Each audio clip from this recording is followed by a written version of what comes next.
পাইছি।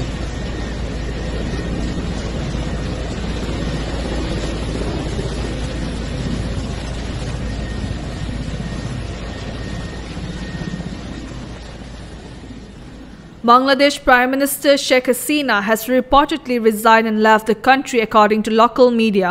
A personal aide to Hasina informed Al Jazeera that the Prime Minister fled Dhaka in an army helicopter, accompanied by her sister, due to escalating protests demanding her resignation. A senior advisor to Hasina, speaking on condition of anonymity, confirmed that she and her sister had departed from Ghana Bhaban, the Premier's official residence, for a safer location.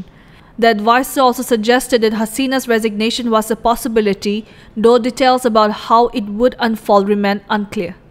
Law Minister Anisul Haq told Reuters that the situation is highly volatile, admitting uncertainty about current events. Meanwhile, the Associated Press reported that protesters had stormed the Prime Minister's residence, with some waving flags and dancing on a tank in the streets. In a broadcast to the nation, Bangladesh Army Chief Waqar Uzzaman announced Hasina's resignation and stated his intention to form an interim government.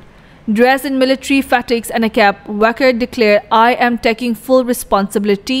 He confirmed that an interim government would be established. Earlier, student activists had defied a nationwide curfew and called for a march to Dhaka to pressure Hasina into resigning. The unrest has resulted in over 100 deaths, including 14 police personnel, following deadly clashes across the country. দেশে একটা ক্রান্তিকাল চলছে।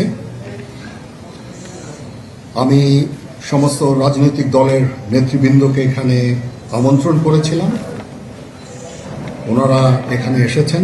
আমরা একটা সুন্দর আলোচনা করেছি। সেখানে আমরা সিদ্ধান্ত নিয়েছি যে একটা ইন্টারিম গভর্নমেন্ট আমরা ফর্ম করব এবং ইন্টারিম গভর্নমেন্টের মাধ্যমে এদেশের সমস্ত কার্যকলাপ চলবে। আমরা এখন মহামান্য রাষ্ট্রপতির কাছে যাব যে এই ইন্টারিম গভর্নমেন্ট ফর্মের ব্যাপারে ওনার সাথে আলাপ আলোচনা করে আমরা একটা ইন্টারিম গভর্নমেন্ট ফর্ম করে দেশ পরিচালনা করব।